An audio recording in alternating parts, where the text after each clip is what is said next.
इस धरती पर जब जब प्रेम की बात होगी, जुबान पर सबसे पहले राधा कृष्ण का नाम ही आएगा। राधा कृष्ण का प्रेम कोई साधारण प्रेम नहीं है, यह आत्मा और परमात्मा का मिलन है। कृष्ण चेतना है तो राधा वह शक्ति है जो उसे गति देती है। कृष्ण चंद्रमा है तो राधा उनकी चांदनी है।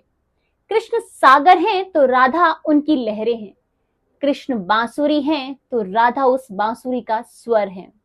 स्कंद पुराण में कहा गया है, राधा बिना कृष्ण की कोई पहचान नहीं और कृष्ण बिना राधा केवल नाम मात्र है। श्री कृष्ण जब अपनी मुरली बजाते हैं तो केवल संगीत नहीं बल्कि स्वयं राधा का हृदय ही धड़कता है। पद्म पुराण में कहा गया है, कृष्ण स्वयं परम ब्रह्म है, परंतु राधा के बिना वे अधूरे हैं। वे राधा में ही रमण करते हैं, वही उनकी आत्मा है। राधा और कृष्ण दो नहीं बल्कि एक ही चेतना के दो स्वरूप हैं। कृष्ण पुष्प हैं तो राधा उनकी सुगंध है। कृष्ण सूरज है तो राधा उनकी किरण है। कृष्ण वीणा है तो राधा उनकी झंकार है। राधे कृष्ण कृष्ण कृष्ण राधे राधे। श्री राधा कोई साधारण गोपिका नहीं थी, वे स्वयं श्री कृष्ण का ही प्रतिरूप थी। वे उन्हीं की शक्ति थी और उन्हीं के प्रतिबिंब से बनी थी। श्री कृष्ण और श्री राधा का मिलन प्रेम और भक्ति की परम प्रकाष्ठा है। श्री कृष्ण और श्री राधा का विवाह एक आध्यात्मिक सत्य है जिसे समझना केवल ईश्वरीय कृपा से संभव है। जो राधा को पहचान ले वही श्री कृष्ण को भी समझ सकता है। अपनी आज की इस वीडियो में हम काफी सारे सवालों के जवाब ढूंढने वाले हैं। क्या श्री कृष्ण ने श्री राधा से शादी की थी? दोस्तों, श्री कृष्ण और श्री राधा के लिए बहुत सारे मत लोगों के मन में हैं और सवाल भी। आखिर क्यों श्री कृष्ण ने राधा रानी से शादी नहीं की थी? क्या ब्रह्मा जी ने राधा रानी का कन्यादान किया था? कौन थी श्री राधा? क्या था उनके अवतरण का रहस्य? कहां है वो जगह जो माना जाता है एक ऐसा स्थल है जहां श्री राधा और श्री कृष्ण का विवाह हुआ था? अपनी आज के इस वीडियो में हम ऐसी ही बहुत सारी बातों में चर्चा करने वाले हैं और जानने वाले हैं इन सभी रहस्यों के पीछे आखिर क्या मत है और पुराणों का इन सभी मतों के ऊपर क्या कहना है। तो आइए शुरू करते हैं आज की। दोस्तों, वीडियो शुरू करने से पहले मैं कहना चाहूंगी कि अगर अभी तक आपने हमारे चैनल को सब्सक्राइब नहीं किया है तो प्लीज हमारे चैनल को सब्सक्राइब जरूर कर लीजिएगा, क्योंकि आने वाली बहुत सारी वीडियोस ऐसी होने वाली हैं जो आई एम श्योर आप मिस नहीं करना चाहेंगे। तो हमारे चैनल को सब्सक्राइब कर लीजिए और हाँ, बेल आइकन को भी प्रेस कर दीजिए। तो आइए शुरू करते हैं आज की ये वीडियो। दोस्तों, हम अपनी इस वीडियो में सिर्फ मतों और अटकलों पे बात नहीं करने वाले हैं। आज की हमारी ये वीडियो केवल और केवल बेस्ड है ग्रंथों के ऊपर कि ग्रंथों में श्री कृष्ण और श्री राधा के बारे में क्या कहा गया। सनातन धर्म के पवित्र ग्रंथों पद्म पुराण, ब्रह्म वैवर्त पुराण, ग्रहण संहिता और स्कंद पुराण में श्री राधा रानी के दिव्य स्वरूप और श्री कृष्ण के साथ उनके संबंध की गूढ़ व्याख्या मिलती है। पद्म पुराण के अनुसार श्री राधा राजा वृषभानु की पुत्री थी और उनका जन्म यमुना के तट पर स्थित रावल गांव में हुआ था। कुछ समय पश्चात उनके पिता बरसाना आकर बस गए। श्री राधा रानी श्री कृष्ण से 11.5 माह बड़ी थी। क्या है कथा राधा रानी के इस धरती पर अवतरण की? आइए बात करते हैं कि आखिर राधा रानी का दिव्य अवतार इस धरती पर कैसे अवतरित हुआ है। ब्रह्म वैवर्त पुराण में वर्णित है कि जब भगवान विष्णु ने मोहिनी रूप धारण किया तब समस्त देवता उस दिव्य स्वरूप को देखकर मोहित हो गए। सभी देवता भगवान विष्णु के उस मोहिनी अवतार के पीछे पीछे चल रहे थे और सभी की निगाहें भगवान श्री विष्णु के उस मोहिनी अवतार पर थी। वो ऐसा मोहिनी अवतार था जो किसी को भी मोह सकता था, पर सभी देवताओं में एक ही देव थे जिनकी नजर मोहिनी पर वैसे नहीं थी और वो थे सूर्यदेव। सभी देवता भगवान विष्णु के उस मोहिनी अवतार को देखकर मन में ये इच्छा रखते हैं कि काश हमें ये पत्नी रूप में मिल जाएं, लेकिन केवल सूर्यदेव ही थे जिनके मन में ये भाव आया कि मुझे ये पत्नी नहीं पुत्री के रूप में मिल जाए। सभी देवगण मोहिनी की एक नजर पाने के लिए बहुत ही लालायित थे, पर मोहिनी तो किसी को भी नहीं देख रही थी। लेकिन जब सूर्य देव के मन में यह विचार आया कि ये मेरी पुत्री के रूप में मेरे घर पर पधारे, तब भगवान विष्णु के उस मोहिनी अवतार ने सूर्य देव को तिरछी निगाहों से देखा और कहा कि तुम्हारी ये इच्छा है? तो सूर्य देव ने कहा, जी हाँ, मैं चाहता हूं कि आप मेरे घर में पुत्री रूप में आए। भगवान ने कहा कि पुत्र रूप में आना तो फिर भी आसान है, लेकिन मुझे पुत्री रूप में पाने के लिए तो तुम्हें घोर तपस्या करनी होगी। सूर्य देव ने कहा कि मुझे आपका ये रूप अपनी पुत्री रूप में चाहिए, चाहे उसके लिए मुझे कितनी भी तपस्या क्यों ना करनी पड़े।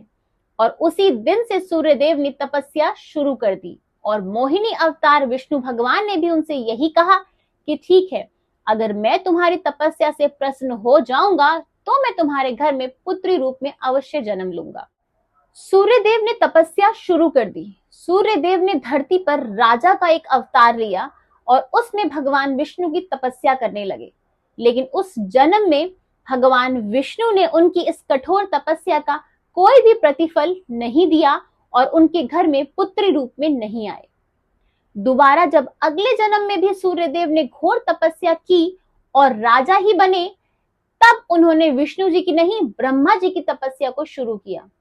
ब्रह्मा जी उनकी तपस्या से खुश होकर अवतरित हुए और कहा कि मांगो, क्या मांगते हो? तब सूर्य देव ने कहा कि प्रभु, मुझे आपसे कुछ नहीं चाहिए, पर लगता है भगवान विष्णु ने मुझसे जो एक वादा किया था वो भूल गए हैं। मैं पिछले जन्म में भी तप करता रहा पर भगवान प्रसन्न नहीं हुए। मेरी आपसे केवल इतनी विनती है कि आप जाइए विष्णु भगवान के पास और उनसे कहिए कि मैं यहाँ राह में बैठा हूं कि वो मेरे घर में पुत्री रूप में जन्म ले। सूर्य देव की ये बातें सुन के ब्रह्मा जी विष्णु जी के पास पहुंचे और उन्होंने विष्णु जी को ये सारी कथा कह सुनाई। विष्णु जी ने कहा कि आपकी बात तो सही है, इस बार तो मुझे सूर्य देव के यहाँ पुत्री रूप में जन्म लेना है, परंतु बड़ी दुविधा है। माता यशोदा के यहाँ भी जाना है, देव की मैया के यहाँ भी पुत्र रूप में जन्म लेना है, तो अब ये भला कैसे हो?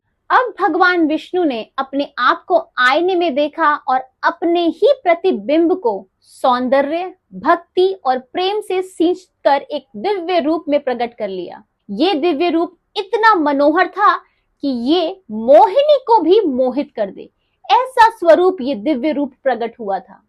यही दिव्य स्वरूप श्री राधा रानी बनी, जो प्रेम और भक्ति की परम मूर्ति थी। स्कंद पुराण में कहा गया है कि श्री राधा किशोरी शक्ति हैं, जो भगवान श्री कृष्ण की आत्मा के समान है।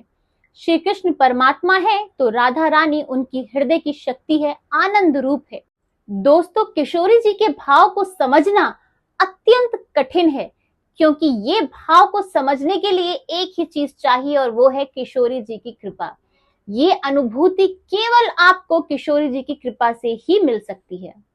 भगवान के प्रतिबिंब का श्रृंगार कर कर जो स्वरूप सामने आया था वो मन को मोह लेने वाला था। ऐसा स्वरूप जिसमें भगवान भी मोहित हो जाए और मोहिनी भी मोहित हो जाए, वो स्वरूप सामने प्रकट हुआ था। अब उस स्वरूप को गौरांगित करके जब भगवान ने अपने सामने रखा तो वो स्वरूप आपसे पूछता है, यानी भगवान से पूछता है कि हे प्रभु, आपने क्या सोचकर मेरे इस स्वरूप को प्रकट किया है? क्या उद्देश्य है मेरे इस स्वरूप का? कृपया मुझे बताइए। तब भगवान ने कहा, धर्म की स्थापना हुई, ज्ञान की स्थापना हुई, भक्ति की स्थापना हुई और वैराग्य की स्थापना हुई, परंतु जो इस संसार का सार है, प्रेम, उसकी स्थापना नहीं हुई है। और इसी के लिए आपका अवतार धारण करना आवश्यक है। आपका ये स्वरूप प्रेम का प्रतीक होगा, आपका ये स्वरूप प्रेम की स्थापना इस धरती पर करेगा। श्री राधा और श्री कृष्ण की प्रेम गाथा इतनी गहरी है जिसे समझना किसी आम इंसान तो क्या, कई आचार्यों के वश में भी नहीं है। वो भी इसकी गहराई को, इसके प्रेम को, इसकी पवित्रता को नहीं समझ पाते हैं। तो राधा जी श्री कृष्ण, श्री विष्णु जी का प्रतिबिंब स्वरूप ही है, यानी राधा ही कृष्ण है और कृष्ण ही राधा है। अब किशोरी जी का यही रूप सूर्य देव के यहाँ, जो इस धरती पर वृषभानु के रूप में थे, उनके यहाँ प्रातः 4:40 पर ये किशोरी जी का रूप उनके घर में अवतरित होता है। किशोरी जी के जन्म के 8 दिन के बाद भी किशोरी जी ने नेत्र नहीं खोले थे। यही चिंता वृषभानु और उनकी पत्नी कीर्ति को सता रही थी। नारद जी किशोरी जी के दर्शन करने के लिए पहुंचे तो वृषभानु जी ने कहा कि हमारी लाली नेत्र नहीं खोल रही है। ये सुनकर नारद जी अंदर गए और उन्होंने किशोरी जी के दर्शन करे। किशोरी जी के उस स्वरूप के दर्शन करके नारद जी का हृदय गदगद हो गया। फिर जब उन्होंने देखा कि किशोरी जी ने नेत्र नहीं खोले हैं, तब नारद जी ने एक मंत्र बोला। उन्होंने कहा, हे कृष्ण मनोहारिणी जय वृंदावन प्रिय, हे कृष्ण मनोहारिणी जय वृंदावन प्रिय। और जैसे ही कृष्ण शब्द किशोरी जी ने सुना, एक मुस्कान के साथ अपने नेत्रों को खोल दिया। दोस्तों, अब चर्चा करते हैं उस बात की जिसको लेके सभी के मन में बहुत अटकलें हैं कि अगर श्री कृष्ण और राधा जी में इतना प्रेम ही था तो आखिर 16,108 रानियां थी श्री कृष्ण की, तो सिर्फ राधा से ही श्री कृष्ण ने विवाह क्यों नहीं किया? तो आइए अब बात करते हैं इसके ऊपर। हिंदू धर्म ग्रंथों में इस कथा से जुड़ी कई कथाएं देखी जाती हैं। स्कंद पुराण के अनुसार श्री कृष्ण को आत्मा राम भी कहा जाता है, यानी जो अपनी आत्मा में ही रमन करते हुए आनंदित रहता है और उसे आनंद की अनुभूति के लिए किसी और की आवश्यकता नहीं होती है। इसके अनुसार राधा कृष्ण एक ही थे, उनके अलग होने का सवाल ही पैदा नहीं होता। कृष्ण और राधा दोनों एक ही हैं, तो ऐसे में उनके विवाह होने का या उनके बिछड़ने का तो सवाल ही पैदा नहीं होता है। श्री विष्णु ने ही अपने दोनों रूप राधा और कृष्ण को प्रकट किया है, तो राधा और कृष्ण अलग अलग नहीं बल्कि एक ही स्वरूप है। ब्रह्मवैवर्त पुराण के अनुसार श्री कृष्ण और श्री राधा गोलोक में वास किया करते थे। एक बार श्री कृष्ण जब गोलोक में अपनी दूसरी पत्नी विरजिया के साथ विचरण कर रहे थे, तब यह देखकर राधा रानी बहुत क्रोधित हो गई। उन्होंने विरजिया पर बहुत ज्यादा क्रोध किया। ये देखकर श्री कृष्ण के सेवक और मित्र श्री दामा ने राधा रानी को काफी कुछ भला बुरा कहा, जिसके कारण राधा रानी ने श्री दामा को ये श्राप दे दिया कि वो अगले जन्म में धरती पर जाकर शंखचूड़ राक्षस बनेगा। इस कारण श्री दामा ने भी राधा रानी को भूलोक में जाके मनुष्य रूप में जन्म लेकर 100 वर्षों तक कृष्ण विरह का श्राप दे दिया था। कुछ मतों के अनुसार तो श्री राधा ने ही श्री कृष्ण से विवाह को इनकार कर दिया था। जब श्री कृष्ण ने कंस का वध किया तो वो एक राजकुमार बन गए थे और सभी चाहते थे कि श्री कृष्ण का विवाह एक राजकुमारी से ही हो, और राधा रानी एक ग्वालन थी और उन्हें भी महलों का जीवन स्वीकार नहीं था। यही कारण था कि राधा रानी ने श्री कृष्ण को विवाह से मना कर दिया था। परंतु यहाँ हम आपको बता दें कि ये केवल एक मत है, ये केवल सिर्फ एक चर्चा का विषय है। क्यों? क्योंकि इस तरह की किसी भी बात का वर्णन किसी भी पुराण में नहीं किया गया है। अब हम आपको बताएंगे कि पुराणों के अनुसार राधा कृष्ण के विवाह की क्या मान्यताएं हैं। पाताल खंड, पद्म पुराण और गृह संहिता के अनुसार राधा कृष्ण का विवाह हुआ था। स्वयं ब्रह्मा जी ने राधा कृष्ण का विवाह कराया था और ब्रह्मा जी ने राधा जी का कन्यादान किया था। राधा ही श्री कृष्ण की सबसे पहली पत्नी थी। वृंदावन से 15 किलोमीटर दूर है भांडिरवन। कहते हैं ये वो स्थल है जहां राधा कृष्ण का विवाह हुआ था। यहाँ एक प्राचीन मंदिर भी है जो राधा कृष्ण विवाह स्थली का मंदिर है। यहाँ कृष्ण जी राधा रानी की मांग में सिंदूर भर रहे हैं। इसी मंदिर में आप देखेंगे ब्रह्मा जी की प्रतिमा, जिसमें वो राधा रानी का हाथ श्री कृष्ण के हाथ में दे रहे हैं। राधा रानी और श्री कृष्ण का विवाह गुप्त रूप से ब्रह्मा जी ने कराया था, किंतु यह विवाह सांसारिक नहीं बल्कि आध्यात्मिक और दिव्य था। श्री कृष्ण और राधा का संबंध सांसारिक बंधन से परे शुद्ध आत्मिक प्रेम का प्रतीक है। श्री कृष्ण का प्रेम राधा के साथ आत्मा का मिलन था, जबकि रुक्मणी के साथ उनका विवाह सांसारिक धर्म और कर्तव्यों का प्रतीक था। रुक्मणी जी से उनके विवाह की भी एक कथा है जो काफी रोचक है। तो आइए जानते हैं कि श्री कृष्ण का विवाह रुक्मणी जी से कैसे हुआ। सनातन धर्म के पवित्र ग्रंथों द्वारकाधीश कथा, पद्म पुराण, गृह संहिता और स्कंद पुराण में वर्णित है कि श्री कृष्ण और रुक्मणी की विवाह की कथा केवल लौकिक प्रेम की नहीं बल्कि एक दैवीय संयोग और आध्यात्मिक लीलाओं का प्रतीक है। यह कथा केवल एक विवाह का वर्णन नहीं करती, बल्कि यह बताती है कि भक्त और भगवान के बीच अटूट प्रेम और समर्पण किस प्रकार साकार होता है। आखिर कौन थी रुक्मणी जी? क्या रुक्मणी जी कोई साधारण स्त्री थी या कोई दिव्य शक्ति? देवी रुक्मणी कोई साधारण स्त्री नहीं बल्कि स्वयं महालक्ष्मी का अवतार थी। वे विदर्भ नरेश भीष्मक की पुत्री और रुक्मी की बहन थी। देवी रुक्मणी का भाई रुक्मी श्री कृष्ण का बहुत बड़ा शत्रु था और वो अपनी बहन का विवाह शिशुपाल से कराना चाहता था। वो कभी नहीं चाहता था कि रुक्मणी का विवाह श्री कृष्ण से हो, परंतु रुक्मणी तो हमेशा से ही श्री कृष्ण को ही अपना पति मानती थी और उन्हें पति रूप में स्वीकार भी कर चुकी थी। पद्म पुराण में वर्णित है कि जब रुक्मणी ने श्री कृष्ण की महिमा, पराक्रम और दिव्यता के बारे में सुना तो उनका हृदय श्री हरि के प्रेम में पूरी तरह समर्पित हो गया। लेकिन उनके भाई रुक्मी को श्री कृष्ण से बैर था और वह रुक्मणी का विवाह चेतीराज शिशुपाल से करना चाहते थे। जब रुक्मणी को ज्ञात हुआ कि उनके माता पिता भाई के दबाव में आकर शिशुपाल से विवाह के लिए विवश हैं, तो उन्होंने एक ब्राह्मण के माध्यम से श्री कृष्ण को एक गुप्त पत्र भेजा। इस पत्र में उन्होंने श्री कृष्ण से आग्रह किया कि वे आकर उन्हें इस अन्यायपूर्ण विवाह से मुक्त कराएं। हे द्वारकाधीश, यदि आपने मुझे अपनी शरण में ना लिया तो मैं अपने प्राणों को त्याग दूंगी। श्री कृष्ण को यह संदेश मिलते ही वे अपने गरुड़ वाहन पर सवार होकर विदर्भ जा पहुंचे। विवाह के दिन जब रुक्मणी भगवती अंबिका के मंदिर में पूजा करने के लिए गई तो वहीं से श्री कृष्ण ने रुक्मणी का हरण कर लिया और उन्हें अपने साथ द्वारका ले आए। इसी को रुक्मणी हरण कहा जाता है। रुक्मणी जी के भाई रुक्मी ने उनका पीछा किया, लेकिन श्री कृष्ण ने रुक्मी को पराजित कर दिया और चेतावनी देकर जीवन दान दिया। इसके बाद द्वारका में पूरे विधि विधान से श्री कृष्ण और रुक्मणी जी का विवाह संपन्न हुआ। श्री कृष्ण और रुक्मणी जी का विवाह केवल एक प्रेम कथा नहीं है, यह भक्ति और भगवान के बीच के अटूट विश्वास और समर्पण का प्रतीक है। यह विवाह यह भी दर्शाता है कि सच्चा प्रेम वह है जो संसार की बाधाओं से परे जाकर ईश्वर की कृपा से पूर्ण होता है।